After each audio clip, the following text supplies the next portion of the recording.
Hello, everybody. Happy Memorial Day. Hospice Nurse Julie here. Just finished curling my hair. Welcome, everyone. Happy Memorial Day. Come on in. I'm doing my first live and Q&A since we started the membership program. Let me know where you guys are coming in from and what you did on Memorial Day, if anything.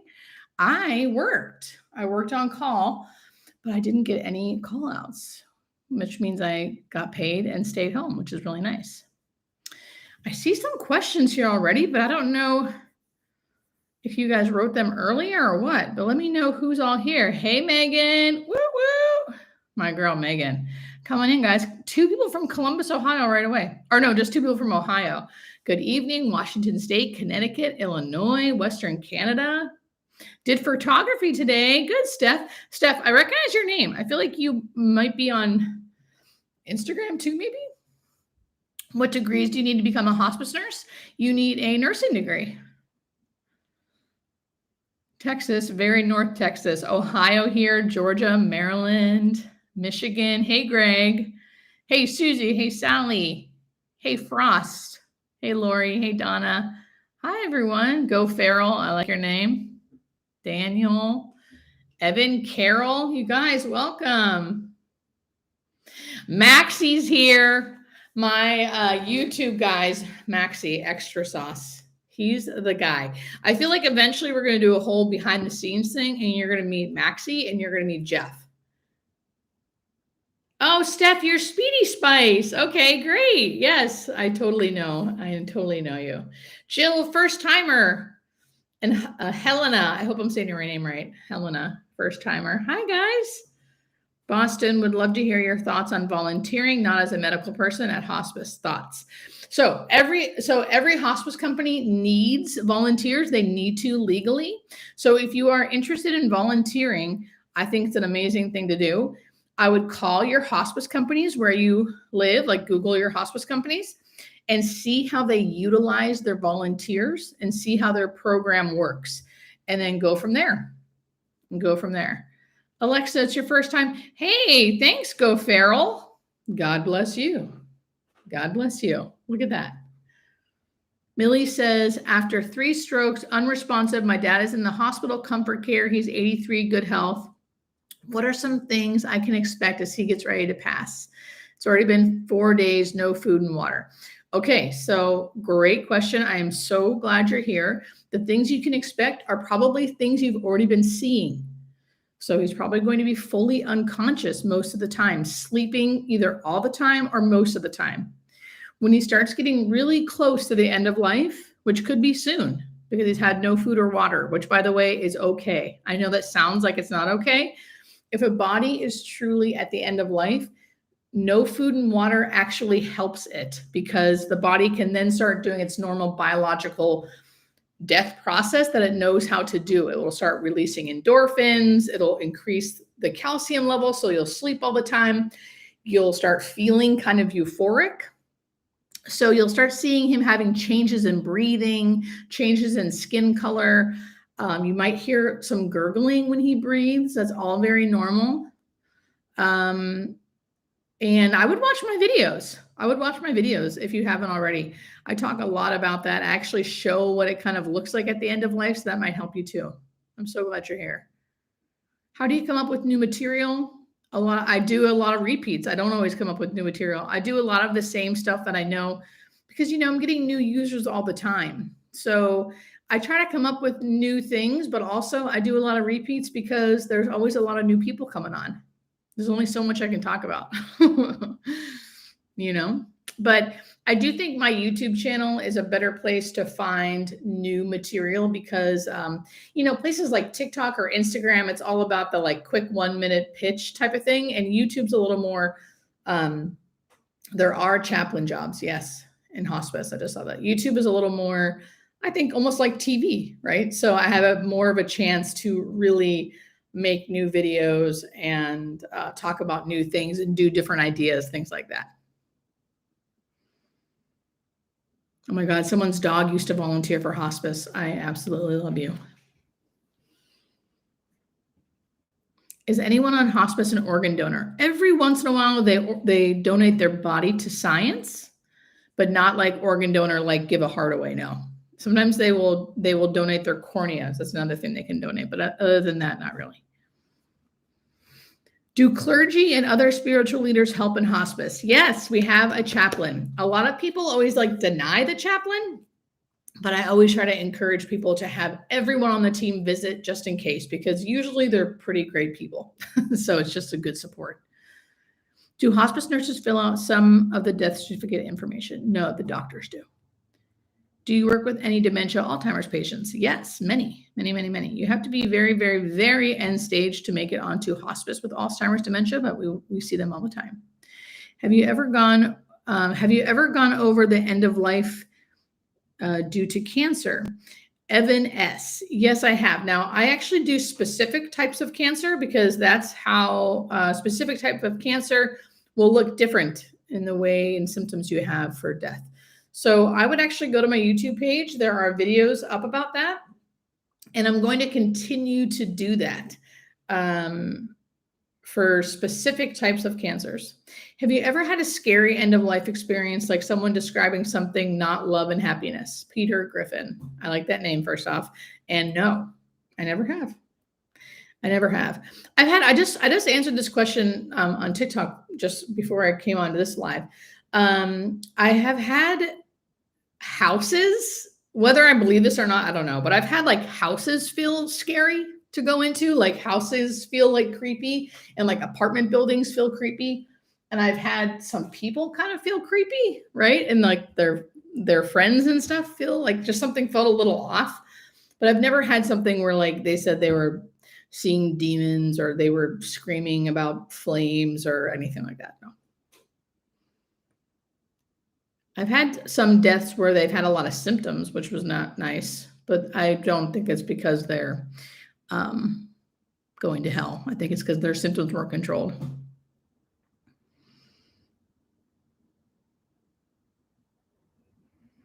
Oh, Mary Baker says, I like this. We had a chaplain come here 5 days after my dad was out of the hospital from hospice. She was actually a lady chaplain. That's great.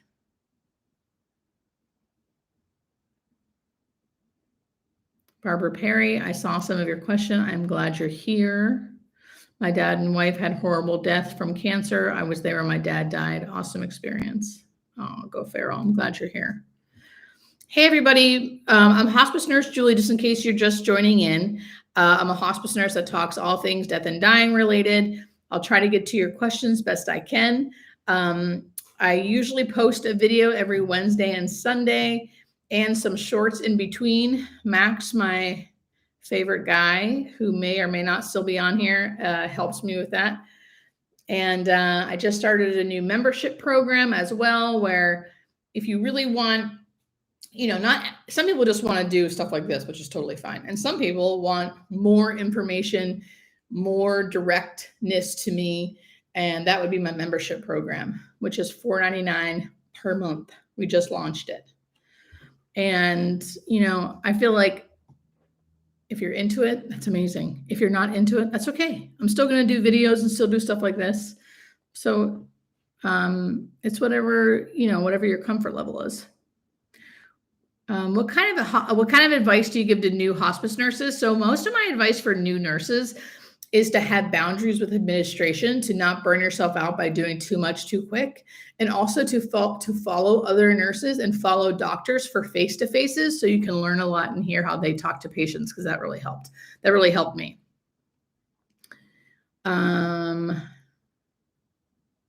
Yes, Sue Hardtongue. I'm sure I'm saying that name wrong. On hospice for a couple of weeks now, very low energy, fatigue. At some point, will she just stay in bed? Yes. At some point, everyone on hospice will just be in bed and they need to fully be taken care of. Can you explain cancer agitation, why it starts? Carrie, great question. So not everyone at the end of life will experience terminal agitation, we call it. We call it terminal agitation, and not everyone experiences it, but a lot of people do. A lot of dementia, Alzheimer's patients do. A lot of young patients do.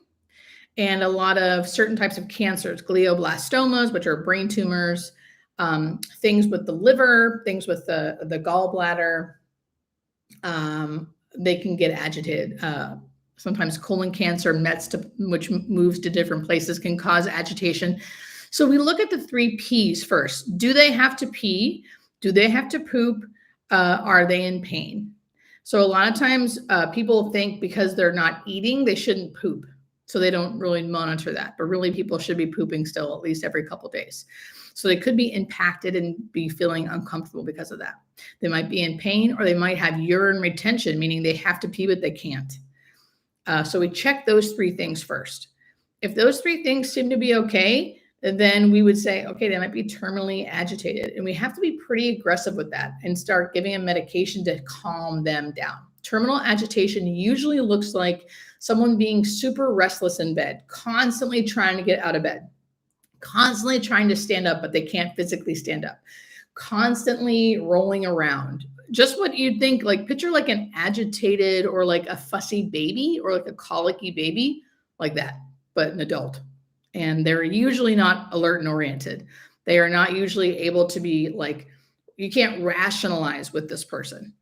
And so that's why we have to like physically, we have to sedate them so they don't hurt themselves, right? Or hurt someone else. And I personally, with my doctors, try to be pretty aggressive, and then hopefully we can, get them to sleep for like 12 hours. And then when they wake up, they're not as agitated. But sometimes people are just agitated until they die. And that's really hard because then we basically have to sedate them until they die. Not sedate them and then they die, but just keep them sedated so they can be comfortable until they die. Doesn't happen to everybody, but sometimes it does. What are the physical requirements to work in hospice? That's a great question. So you don't necessarily have to be physical depending on what kind of job you have. There's a social worker, there's a chaplain, there's a nurse, there's a CNA. CNA definitely have to be very physical. Nurse, you have to be pretty physical, but you don't necessarily, you have to be able to drive because you have to go to people's houses. You have to have degrees, usually a social work degree, a theology degree, a nursing degree, a CNA degree, an MD degree, doctor. Have you ever anyone ever know they are in the last surge before they die? I have never. I'm sure there are people who have known that, but I have not seen that. People who have that surge right before they die typically don't say, I think I'm having a surge. I've not seen that, but I'm sure it's happened. How do you take care of yourself so the sadness and loss doesn't become overwhelming to you over time? Diane, great question. I have really, really, really good work-life boundaries. So like I was telling you how I talk to other nurses about how I say have good boundaries with your administration. Don't say yes to everything. Don't work overtime. If you can't do something that's going to cut into your night and going to cause you to go into overtime, say no. And, you can get a lot of slack from that. You can get a lot of heat from that. People don't want you to say no when you're in the nursing field. But I do. And I work in California, and I'm in a unionized nursing thing. So we're unionized. So that really, really helps. So I can legally say no. That really, really helps. Also, I was an ICU nurse for many years, and I did not like that. And I really made me passionate about dying on hospice and thinking that's the better way. So it doesn't necessarily feel sad to me. It feels like if you're going to die, which we're all going to, this is a pretty good way to do it. Now, not everyone who's not used to seeing it, right? If you're not a nurse, you might say, no, it's not. What the hell? My loved one suffered. It was horrible. So and I'm sorry for that. That's half the reason why I'm on YouTube and TikTok and all the places, right? Because I want to help people understand that what they necessarily witness at the end of life maybe wasn't as awful as they think. A lot of times I think we look at someone actively dying and we think they're suffering, but they aren't necessarily. We just don't know what dying looks like. And I'm looking at Megan right now. Megan is one of my members and one of my amazing OG followers who I love. And she has I'm just seeing this, Megan. She has these faces of me Like, I love what you're doing there, Megan. That's perfect. I haven't even seen those. That's so great. Thank you for being so funny. How do you feel about right to die laws? It seems so obvious to me that it should be allowed. Donna, I hope you're here. And yes, I'm all for it. I live in California where we do allow death with dignity if you meet criteria. And I've witnessed that on a few occasions. And my company specifically does allow our patients to use the end of life medication. So I've sat with people when they've taken the end of life medication. I am all for it. I'm all for it. I think it should be a federal law. However, it is not. Hello from Buffalo. Hey, I am from Erie, Pennsylvania. If you didn't know, I live in California now, but I am from Erie, Pennsylvania. Can you please explain where comfort care is? Is it hospice or palliative care? So I just made a great video that Max helped me publish. He edited it. Thank you, Max. About what is hospice care, what is palliative care. So if you're interested, you can always go to my video that it's posted. It's my latest video. Now, I'm only specific in the US, so it could be different in Canada. I'm not sure where you are. Comfort care to me is hospice.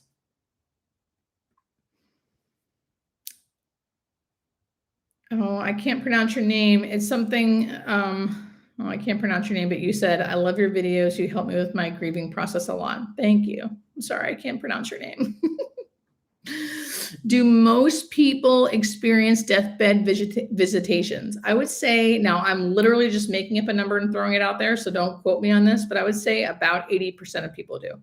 And if you don't, it's okay. But I do say it happens a lot.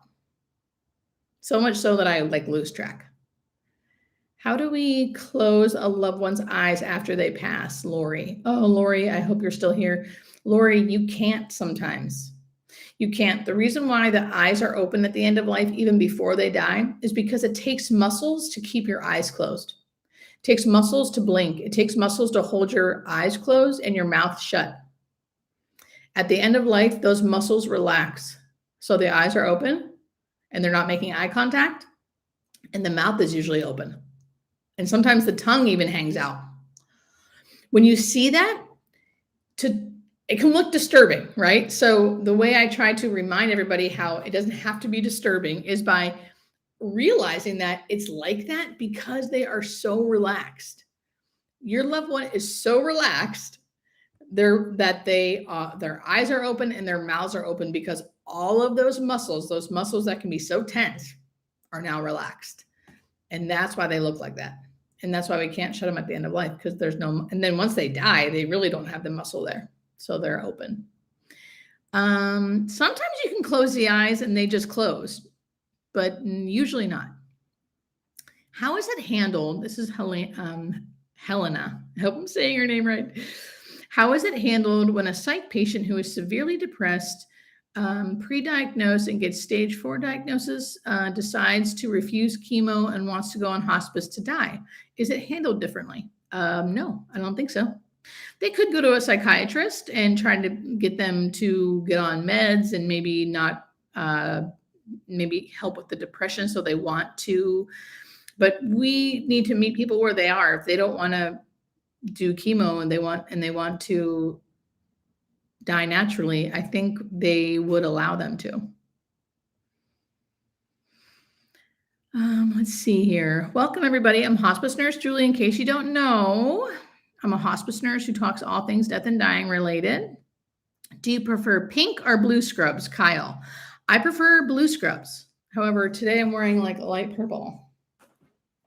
Thanks to Fabletics. Fabletics gives me 1 pair of free scrubs every month, which people really hate on me for that. People get so mad that I promote shit. It's like, hello, I'm a nurse. I'm an actual nurse. I do nursing. Who doesn't want, any nurse in this chat knows if you could get free scrubs, you would. You would. So that's why I'm wearing this. I mean, that's not why I'm wearing this in this video, but like, this is where it's from and I'm obsessed with it. But I prefer blue because my eyes. My mom's eyes and mouth were closed when she passed away. Is that rare? I wouldn't say it's rare, but rare-ish. Yes. Normally they would be open. Normally they'd be open, but that's okay too.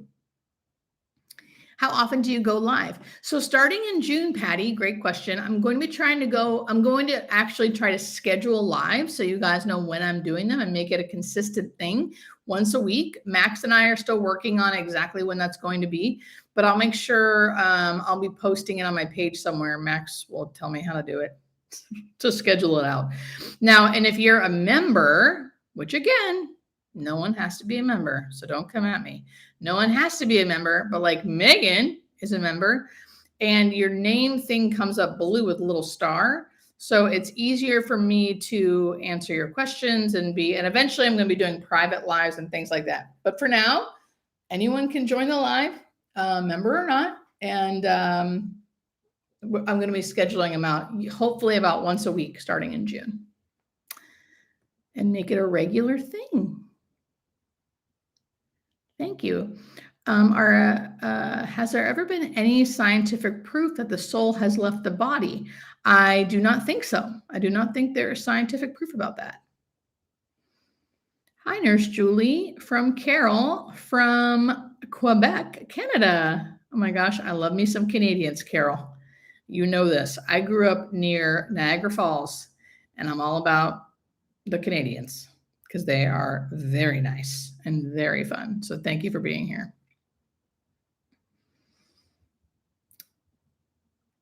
Absolutely. I love your thought process. You're great. Oh my God. Hospice aid, 29 Sagittarius. I love hospice aids.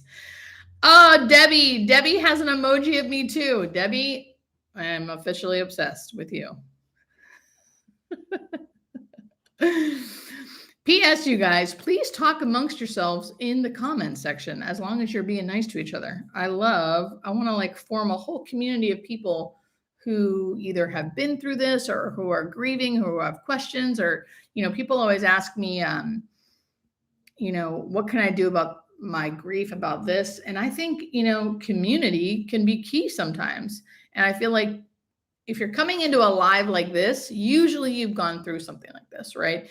So please see what everyone else is writing too. And if you can speak to what they're talking about, please feel free to. Please feel free to. This sounds crazy, but I was my husband's 8th wife. I was the one who had the honor of experiencing hospice and the end of life with him after 5 years. It's all good. Leslie, thank you for being there. How do you pick what hospice agency to work with? Carrie. So you can actually go on Medicare. If you are in America, if you're in the US, you can go on Medicare's website and look to see who's accredited and who's not, and who has good scores and who doesn't. But I would also look at reviews. Like if you can go on like Yelp and look at reviews. And if you're not happy with the hospice company that you're working with currently, even if you're not, but anyone who's listening, if you're not happy with the hospice company you're working with, you can switch hospice companies. You have that right. Yes, it's a pain in the butt, but can you do it? Absolutely. Will they kind of act like you can't? 100%. You got to push for it. You totally can. That is your legal right. Okay. So know that. Hi, Julie. What happens if an elderly person with dementia passes in hospice with no family or friends, no will, no DPOA, nothing pre-planned whatsoever? Does hospice know how to handle the estate? Hospice will handle giving them to the mortuary. Or maybe not even the mortuary. It could be it could be like, we might have to call, God, what the hell are they called? Oh my God, I can't think of the name right now. The coroner's office, maybe? Yeah. And then we probably would try to find some kind of next of kin, probably. To be honest, the social worker would be like really involved in that. And then I'd be like thanking my lucky stars that I'm not the social worker, because I'm sure it could be a total shit show. I would say that doesn't happen that often. There's usually someone somewhere, a cousin or something. Joe Molly, I hope I'm saying your name right. What is a death doula? Number one, thank you for supporting the membership. I love that. It's supporting me and helping me do more of this stuff. So thank you. A death doula. So a death doula, I hate to like sit here and like give you an exact definition because I'm not a death doula, but I think death doulas are amazing. It's something that I would just, if you're interested in that, I would literally Google death doula and start looking things up. It's kind of like a midwife, right? It's kind of like a birth doula, but for death. So they help people plan their death. They help with end of life care. They can help the family. They can help the person dying. They can help you before you're on hospice. They can help you during hospice. They can help you after your loved one has died. It just all depends. And if you're interested in becoming death doulas, they have schools. They have to me, the unfortunate thing is because hospice is paid for by Medicare. Medicare has not officially started like having death doulas be part of the team, at least for most hospices. So like hospice doesn't pay for a death doula. So a family would have to pay out of pocket, usually. And I think that's kind of unfortunate because I wish death doulas could get paid and families not have to. I wish like insurance could pay for it or something, right? But in general, I think they're great. And if you want like really detailed information, I would just Google it or go on Instagram. There's tons of death doulas on Instagram. Thank you for the great question. What are some things, signs you should be aware of? What are some things, signs I should be aware of with his disease? Tina, I missed what disease it was. I'm sorry. Linda, D. Pascal. I see that blue star. I love it. Who teaches family members? Thank you so much. Who teaches family members how to do what family caregivers do if you can't afford those services? Okay, so great question. Who teaches family members how to do what caregivers do if you can't afford those services? Because guess what? At the end of life, unfortunately, hospice is usually not going to be in your home 24/7. So the family has to fully care for their loved one who's dying. They have to turn them, change them, feed them, give them medication if they're agitated. They have to do it all. And it's very overwhelming and very scary. And the family is usually kind of shocked, like, wait, what? I have to do this? So we should be teaching you, we as in the hospice team, the hospice nurses coming out should teach you how to change someone while they're still in bed. The CNAs, people who give like bed baths in bed or in the shower, should be teaching you. We can order physical therapy to come to the house to kind of teach you how to do things correctly so you're not hurting yourself. But it's a huge learning curve and it can be very hard. And it's unfortunate. I don't necessarily agree with that's how it is, but that is how it is. So that's who should be doing it. And if they're not, you should call the office and ask them to be. Kyle says, do your coworkers all have supernatural stories working in hospice? Is it inevitable? Is it inevitable? I would say yes, it is inevitable, Kyle. Megan, thank you for talking to everybody. Megan is like my OG follower who I love. She's always so supportive. Thank you. Julie, did hospice start back in the 80s? Yes, it did. Hospice started back in the 80s. And when it first started, Medicare was not involved, which is a good and bad thing. Bad thing because hospice couldn't get as many great resources and help on as you could now. But now, because Medicare is involved, we have a lot of red tape to get through. And there's a lot of do's and don'ts on hospice and a lot of charting and a lot of proving. We're not just taking their money and doing whatever with it, because there used to be a lot of Medicare fraud back in the day. So now they're really sticking to their guns on what they'll allow us to do and what they won't allow us to do. Debbie says, on YouTube, there are videos where you can see the soul leaving their body. Debbie, I have not seen those, and I'm into it though. Megan, thank you. Yes, me and hospice nurse Penny, if you don't know her, we are doing an in-person live retreat in Boone, North Carolina in September. Debbie, yes, Debbie found my emojis too. Oh my God, that's cracking me up. I love it. Thank you guys for encouraging each other in the chat. I can see that. Mini Mojo, thank you. Thank you so much for encouraging each other. Be sure when you decide to put your loved one on hospice that you fully understand what hospice means. Margie, yes. And ask questions. Ask those questions when they come to your house to talk to you about hospice. Ask those questions. Allison says, hey, I'm a nurse and working in hospice since December. You are practically one of my preceptors. Allison, thank you for helping explain death and dying to anxious caregivers. Oh my gosh, Allison, thank you for being a hospice nurse. Oh my gosh, I love that. So one of your videos on what hospice is, and that it usually is done in the home and families doing most of the caregiving. Yes, that's very true. What happens if someone has no family to care for them at home? So if that is the case, they either have to have, this is not, okay, no, don't shoot the messenger here, but this is what happens. And this is why I think it's totally unfair.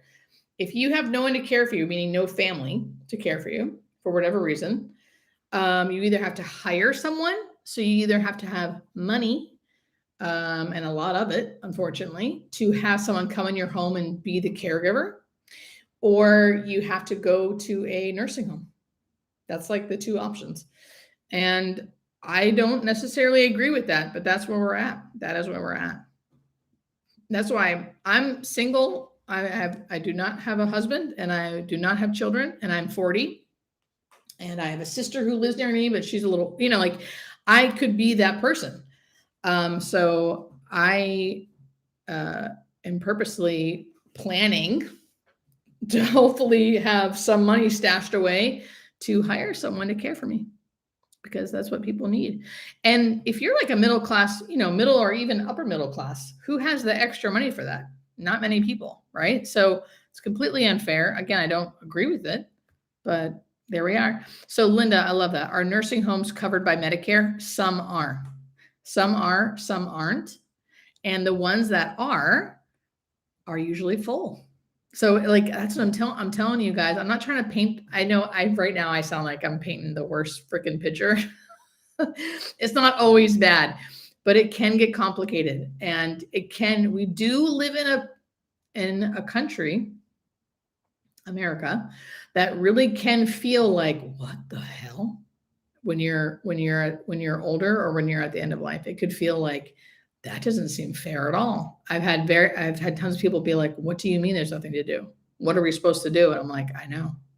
So yes, you can find nursing homes that take Medicare, and you can do a copay or no copay, but it's usually pretty hard to find. But now I will say I live in Los Angeles, so maybe it's different in other states, right? Like maybe it's just not as crowded, maybe because I live in Los Angeles, but that's what I see. It's pretty rough. What are some things volunteers do? Volunteers can pick up medications. Volunteers can sit in the home and kind of act as a sitter. The things volunteers cannot do are touch family. Like you can't touch the patient. You can't change the patient. You can't give medication, things like that.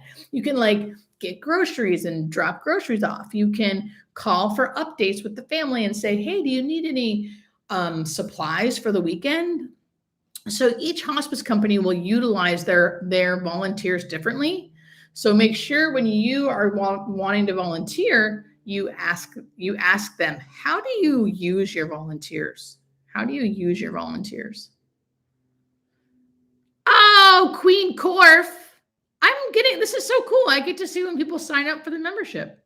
This is amazing. Thank you. YouTube is the best. YouTube is the best. I know why Queen Corf did this. She wanted the emojis.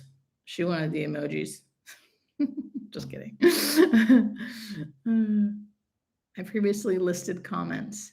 Queen Corf, if you could ask your questions again, if you had some, let me know. I love that everyone's talking in the chat too. Keep that up. I love it. As long as you guys are respectful to each other, I love it.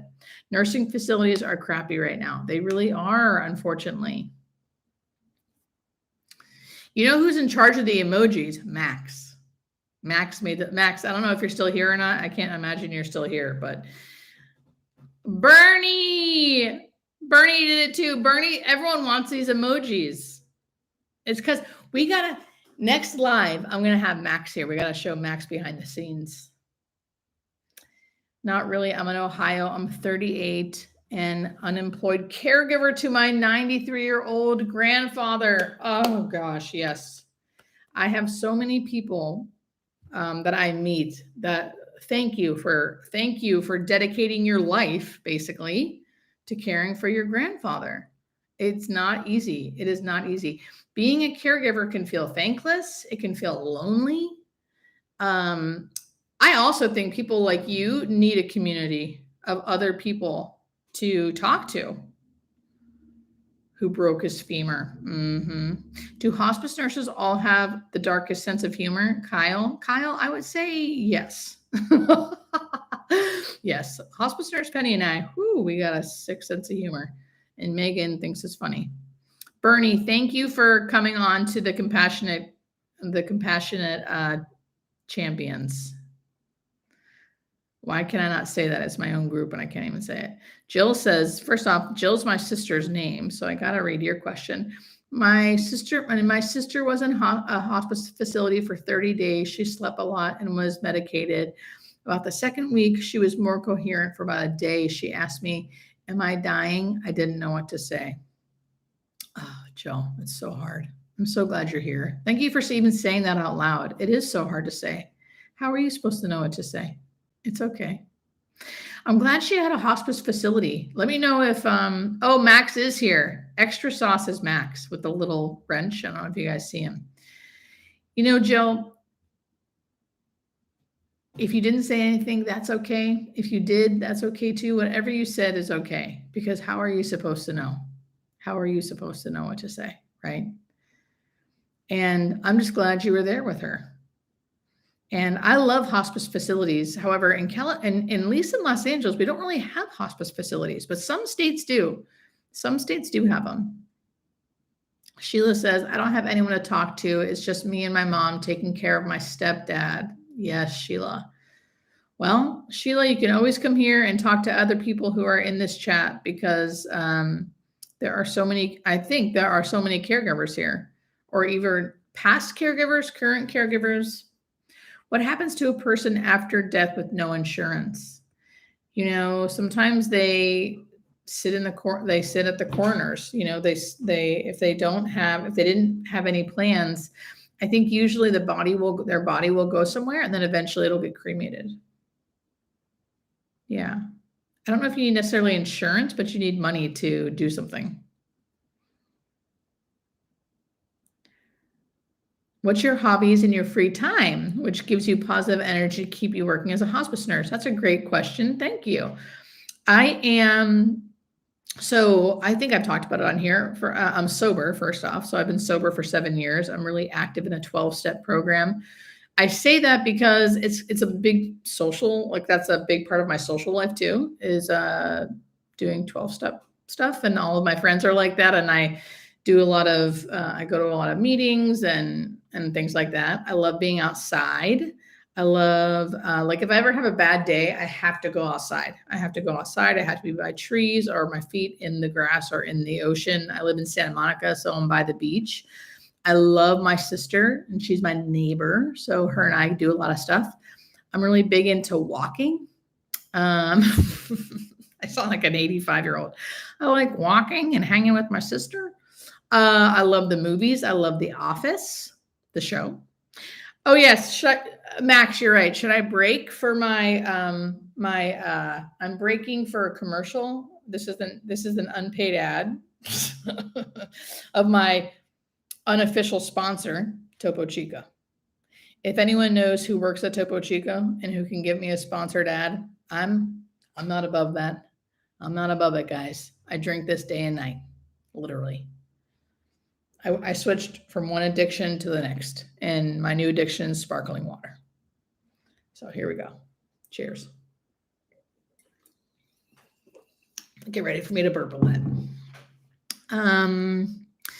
I love being outside. I love, I don't know. I've done a lot of work on myself. So like, I don't necessarily need to like do a bunch of stuff. I just like being. I do really like just being. And I have really good boundaries when it comes to work. So work doesn't like kill me. Work doesn't kill me. No pun intended. Oh, Gray Mermaid, I love that name, says, we have an absolutely gorgeous hospice house here in the middle of the country. I had no idea that was not the standard. That's not the standard. And I'm so happy you have that. I live near Scranton. Oh, you need any office gear? Desiree, don't threaten me with a good time. Don't threaten me with a good time. Do I need any office gear? You should see my house. I have a hat. I got shirts. I got a candle. I got a puzzle. I will 100% beat, I think I would seriously beat almost anybody in an office trivia game. I watch The Office incessantly, probably to a weird point. Oh my God, Kyle just quoted The Office. Jan and I have a safe word in the bedroom, but the other day Jan pretended she couldn't hear me. Do you go to memorials or funerals of your patients if you have time? I used to. I don't so much anymore because I'm more of an intake nurse now where I just do a lot of admission work. But sometimes I did when I was a case manager, yes. But a lot of times I didn't always because I was afraid I was going to like make it about me, right? So I'd always call the family and say my condolences and talk to them and stuff. But I wouldn't necessarily always go to the funeral. I have cared for my father-in-law, my dad, and both my grandparents and lost my mom unexpectedly since 2017. The people at my hospice have become friends. Oh, Jenny, thank you for being here and thank you for being there.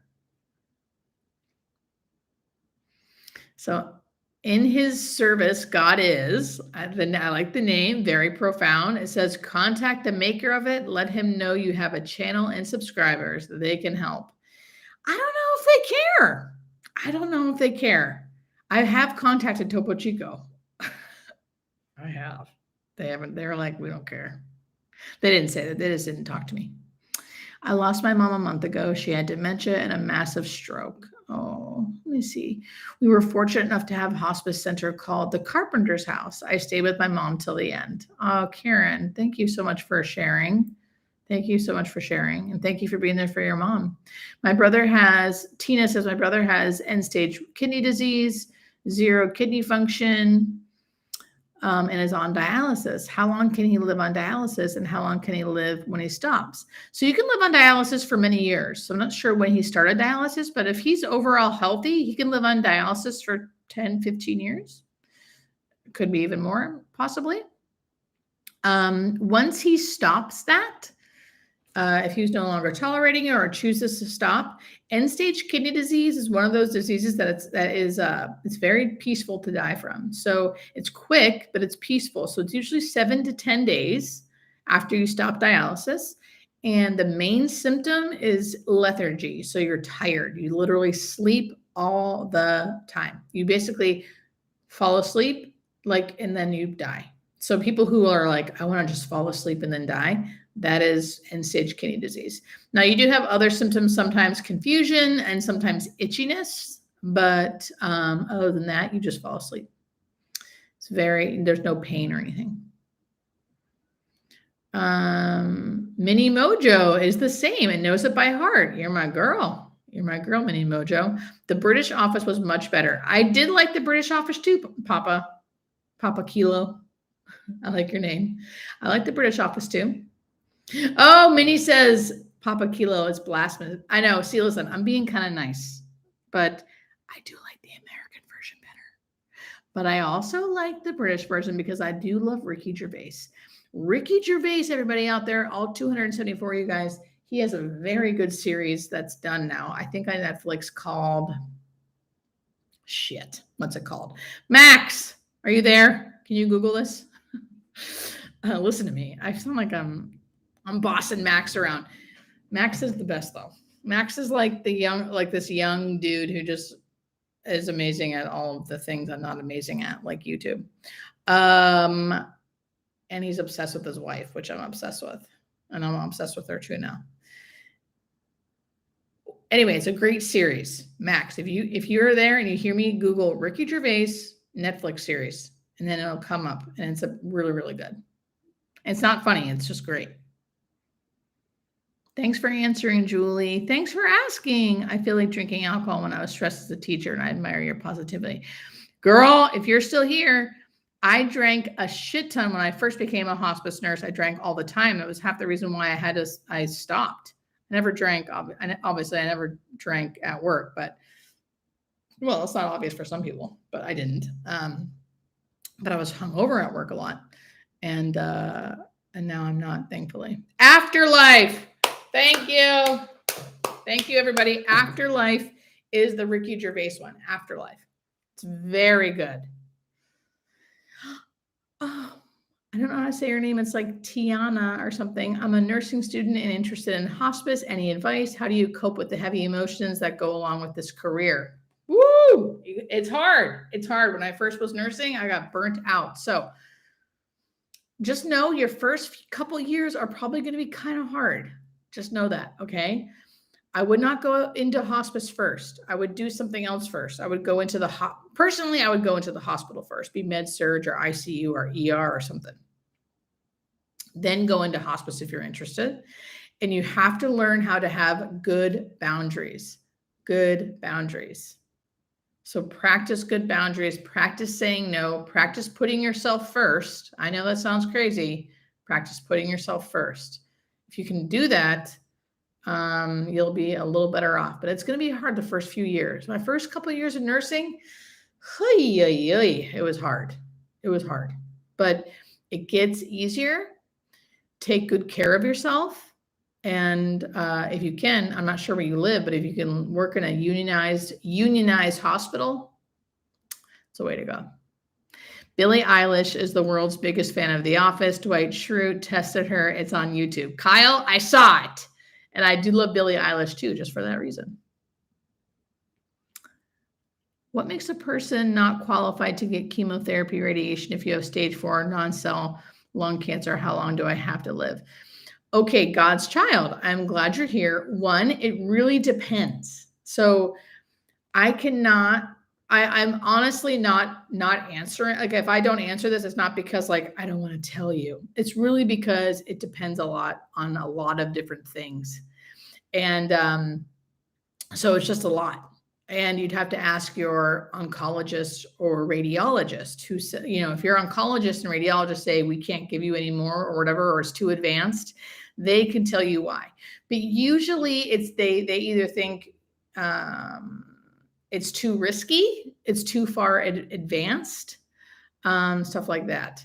And it really depends on how, the further you are away from death,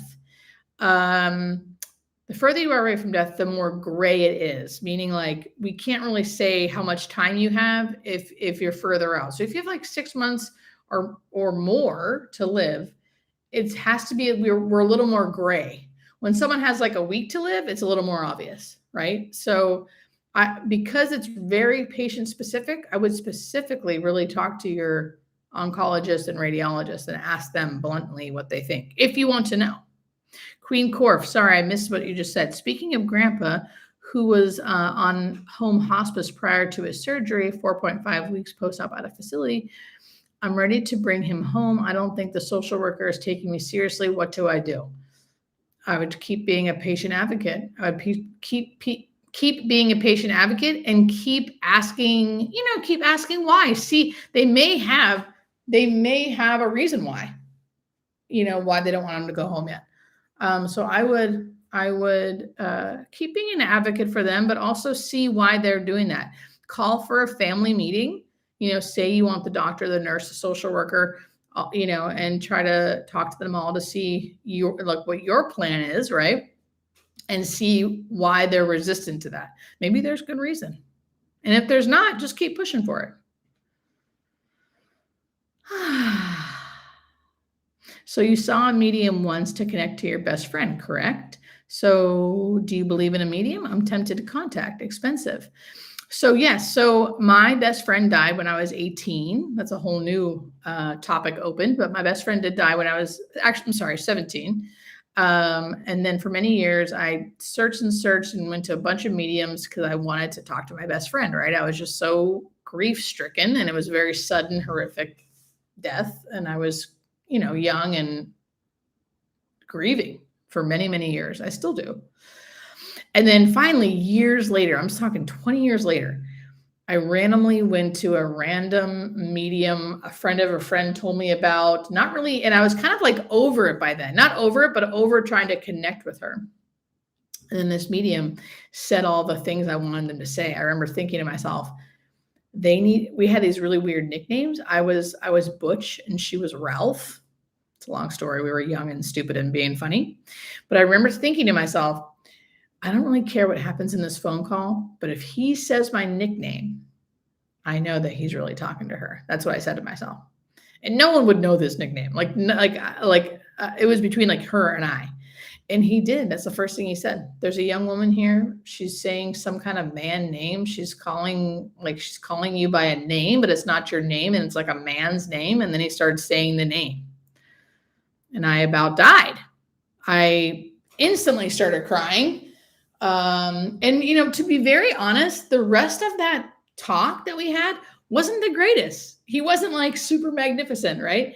But he said that one thing. And for some reason, that's the one thing I needed to hear. And it really helped me. I don't still have his number. This was almost 10 years ago. And I don't remember anything about the guy, to be honest. I'm so sorry. So like people always ask me like, oh, what's his number? How can we do it? And he wasn't very expensive. And I don't remember his number. I don't remember his name. And again, like the rest of the phone call was actually not that great, but that because he said that one little thing that I had in my mind, something like broke open in me, and it really helped. Whether it's real or not, I don't know, but like it helped in the moment. Right. But either way, it's hard because I don't have his number or anything anymore. 8 years sober myself. Oh, retriever mom, 8 years sober myself. Decompensated liver. Yep. I was able to bring back without transplant. Very good. My dad went into long-term care, 89, vascular dementia, stage 6. I took care of him for 3 years. Wow. Is there anything I can say to put my sister at ease? Erica, I would say my mom was on hospice. Okay, I see your thing before. My mom was on hospice and my sister has such a hard time to get past that. We over-medicated my mom to push her along. Oh, Erica, I'm glad you're here. Okay, Erica, I really hope you still hear this. People always think that they over-medicated their loved one and that's what killed them. Or like they just have this guilt, right? So one, it's almost impossible. People will think like, even people who say like, we purposely gave them more so they would die because they felt like they were suffering. Or in order to die from a opioid overdose, you have to give so much that you cause someone to go into a respiratory arrest where they stop breathing. It's actually really hard to do. People just don't think it's really hard to do because they hear about it all the time in the news. And those people who are overdosing usually are shooting things intravenous and usually are purposely taking a shit ton of drugs because they're trying to get high. And no judgment. I get it. But that's different than what we're doing on hospice, right? Different. First off, they're not intravenous usually. And we're not giving a shit ton of stuff, even though people think we are. Also, I can't think of this woman I talked to, a podcast is coming out. Her podcast is coming out. I was on it, where she said she thinks that's actually part of the grieving process, where it's like you can fixate on certain things you did or didn't do, and you kind of hyper fixate on them, basically to not grieve, because you're kind of like, you can fixate on this thing so you don't have to feel the pain of them not being here anymore. And not that that helps, because it could feel like, oof, like when I heard that, I was like, damn, that's so spot on.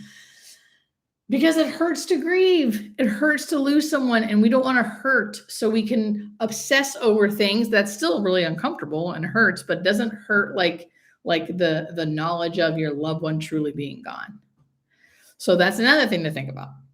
But in general, please tell your sister from a hospice nurse who is not just saying this to make her feel better. It is like basically impossible to like push someone along or over medicate your loved one. And it's actually been clinically proven People die on hospice because they're dying, not because they're over medicated. You could have not given your mom medication and she would have died the same amount of time, most likely, except not as comfortably. And that's kind of proven. Like, we've done that. Like, we know that a little amount of morphine we actually give someone is not hastening their death, meaning quickening up. We know that. So I can see how you can think that, but it's just not true. It's just not true. So I hope that helps. And I'm so sorry. And please tell her it's very normal for her to be thinking that way. It's hard, but it's really normal. Oh, Queen Core, my 1-year anniversary of my brother's OD on fentanyl. Yes. Yes. So people OD, yeah, we hear a lot of OD stories. So we just automatically assume we're going to do that to our loved ones because we're giving them morphine or something. And it's just not true. I teach, Dr. Matthew Wyan. I hope I'm saying your name right. I teach philosophy of death and dying at the University of San Diego. We're close. I'm in Santa Monica. Sometimes we talk about dying folks who see and talk to those who died before them. Any standout stories of that nature? I love that. And actually, I have a video coming out soon about that.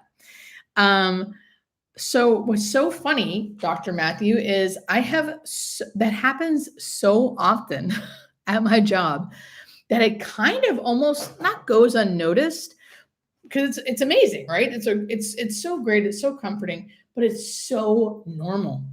It's so normal for it to happen that it's almost like any other thing. Like, we give these little booklets by Barbara Carnes, and the cool thing that I think about visioning is that it usually happens about a month before someone dies. So, well, the cool thing, there's so many cool things. One is that's happening. People are seeing their dead relatives, dead loved ones. They don't have to be relatives, anyone they loved, right? Old pets, neighbors, friends, parents, grandparents. That come to them, and it's always comforting. It's always comforting. They're usually alert and oriented, and it usually happens, a month to a few weeks before they die.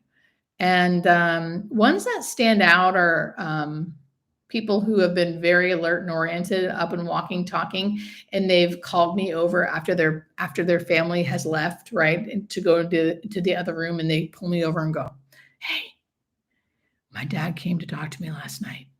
He's been dead for a few years. He told me he's coming back with my mom, who's also dead, and coming to get me, but not yet, but soon."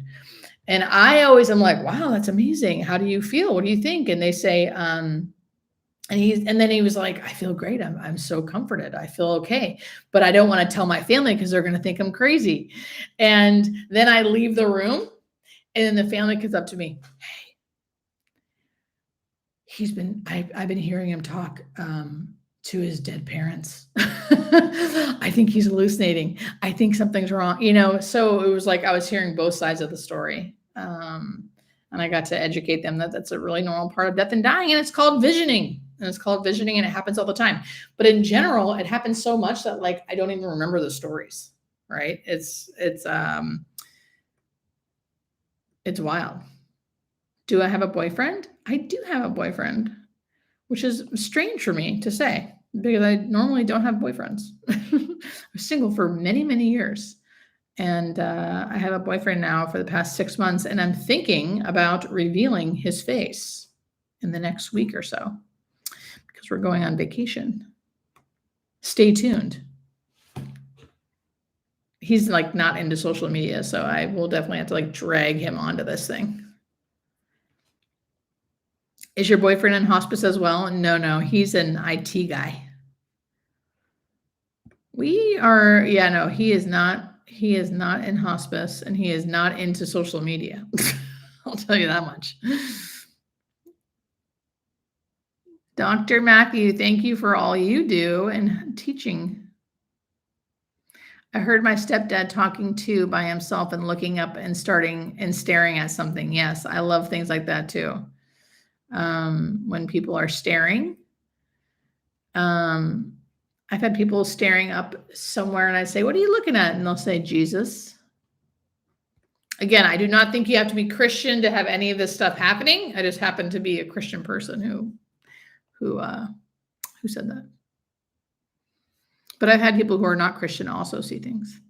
Do I believe in hell? I don't. I don't believe in hell. I haven't seen anyone seem like they're going to hell. But I also know enough to know that, like, that's just my belief. You know, I'm not going to try to make anyone not believe in hell or to make anyone believe what I believe. Even my idea of an afterlife, my idea of a God, I know that's just a belief.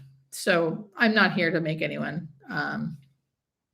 try to believe in that. It's just a belief. What I'm here to do is to educate about death and dying, open the conversation, talk about, the things that I see with visioning to me have nothing to do with faith. That's just literally something that happens at the end of life. I mean, it's a talking point. It's an educational point because it happens all the time.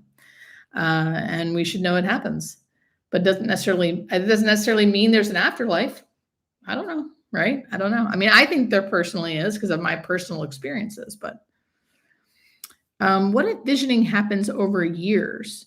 So I have not seen that. If it does happen over years, that's amazing. I think a lot of times too, people with like Alzheimer's dementia and stuff will see people, and I don't know what that is. I don't know what that is. People with Alzheimer's dementia can sometimes see people throughout the years. And I don't know what that is. Now, if someone's ever really agitated or paranoid by what they're seeing, I would not call it visioning. In general, to me, visioning is always comforting. Always comforting. Do people who have bad death anxiety have a hard time dying? I'll say this. People who have a hard time dying, and again, I'm not trying to like victim blame, but like, this is another reason why I kind of, taken to social media to try to talk about this is because I found that people who avoid the topic, people who avoid, believing they're going to die, people who don't want to accept that, usually have a harder time dying, usually will have more symptoms, more terminal agitation, more issues. They can't let go. Right. So I think the more we know that, hopefully the better we can live and the more peaceful we can die. So I have seen that. Death anxiety is kind of normal. So it's normal. What I want to try to do too is like normalize this idea that like it's pretty normal to fear the unknown. And there's a lot of unknowns with death. So I want to come here and kind of educate about the actual biological process of dying to help alleviate some of those fears, right? And then you're still going to have the normal everyday fears because we're human and it's unknown. And I want to normalize that. And usually by sharing those fears, they lessen and lessen. I have not seen many people in the actively dying phase, which is the last phase of death, who appear very agitated or scared. I have not seen many people like that. Let's see. Kyle, I like that. Do you have any suggestions on grieving process? My dad passed in August and I can still hardly think about it without being overwhelmed with anxiety. Oh, I'm so sorry. First off, I think you're very normal. It's uncomfortable and it sucks, right? It sucks. But I also want to normalize how you're feeling. I really feel like grief groups, anything in community where people are doing the same thing and feeling the same thing, I think is helpful. But in our individualized society where we're all like, we can do it, buckle up our bootstraps or whatever the thing is. And I'm like this too.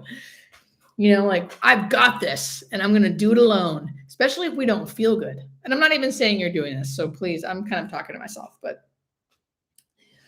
we want to do it all alone, or if we feel really bad, then we really don't want to do something. And I really think community can be key. Being around other people who've experienced this, going to grief groups and talking about how you're feeling. Also normalizing how you're feeling. I think putting pen to paper can always help, just writing out what's going on. And when push comes to shove, why not get help? Why not go get therapy? Why not? Why not? You're not weird for having very strong, crazy ass emotions about someone you love dying. That's not weird. It's uncomfortable and it sucks and it's painful, but it's not weird. And you can get help for that. So that's my like human to human suggestion, because I'm a nurse. I'm not like a psychiatrist. I'm not a psychologist. I'm not a psychiatrist. I don't actually know, but that's what I think. I hope that helps. I'm really glad you're here. If you guys are new, I'm Hospice Nurse Julie, by the way. I'm talking all things death and dying related. I've been on here for an hour, so I'm probably going to be going soon. Thank you to all of my subscribers to my channel. Subscribers, subscribing is free. You can subscribe and you watch all my videos and do all the things. There's also a membership that I understand will probably be few and far between, because not everyone wants like even more details, but there are some people who do. Anyone with that blue star next to their name means that they're a member and they're like ultra supporting me. So thank you. With that membership, you get early access to videos. We'll start doing private lives with the blue star next to you. I kind of know that that you're in the membership, so I can answer your questions. And of course, you get the fun emojis that people like of my face that Max did. Again, I totally understand it's not for everybody, but if you are interested, there is a membership where it's like a little more closed community access. Yeah, there's an emoji. Queen Corp, you're so funny. Thank you so much. And what else? Oh, greetings from Israel. Cool. Hi. Max said he made a Topo Chico one. Oh my God. Because I'm obsessed with Topo Chico. I love it. Thank you, Max. Those emojis are awesome. I know. Extra sauce is still here. Max is extra sauce. There he is. You guys see him? He's the best. He's my YouTube guy. He helps me with all of my things. Okay, so what else is going on?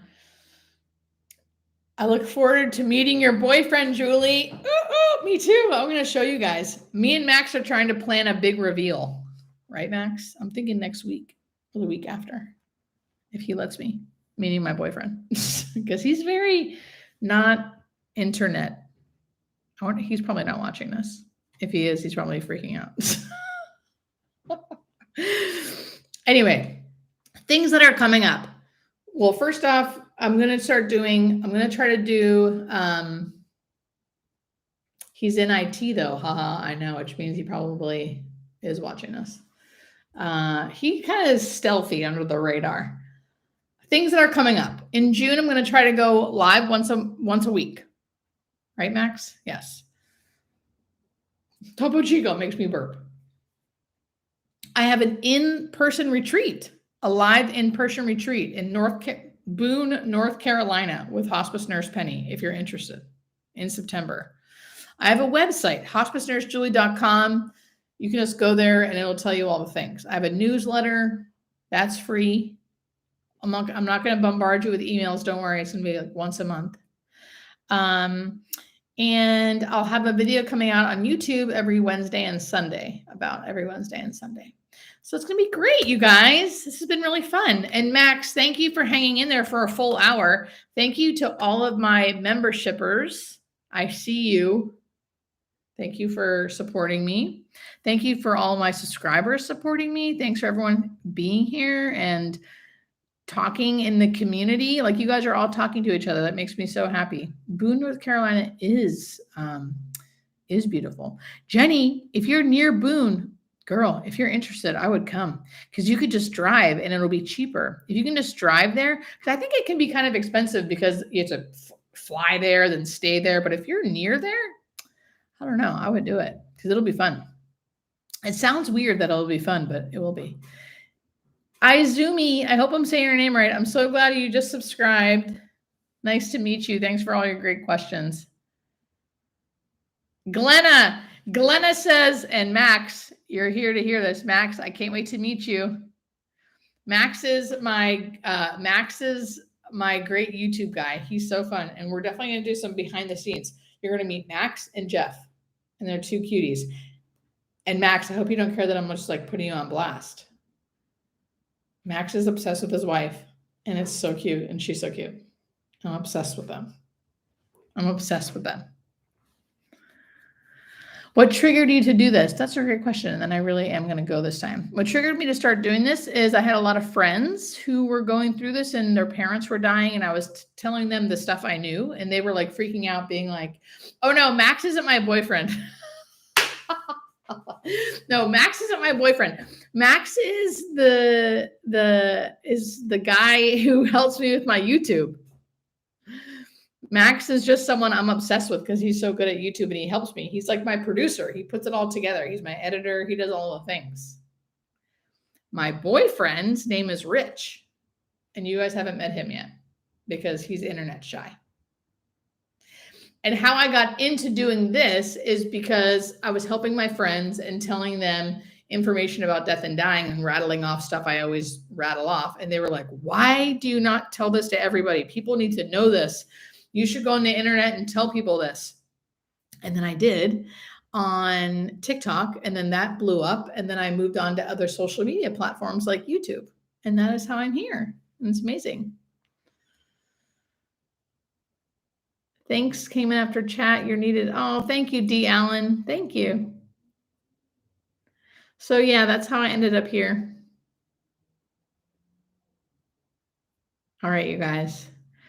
You guys are amazing. This has been really fun. Thank you so much. Again, we'll start trying to do one about once a week. We'll schedule it out starting next month.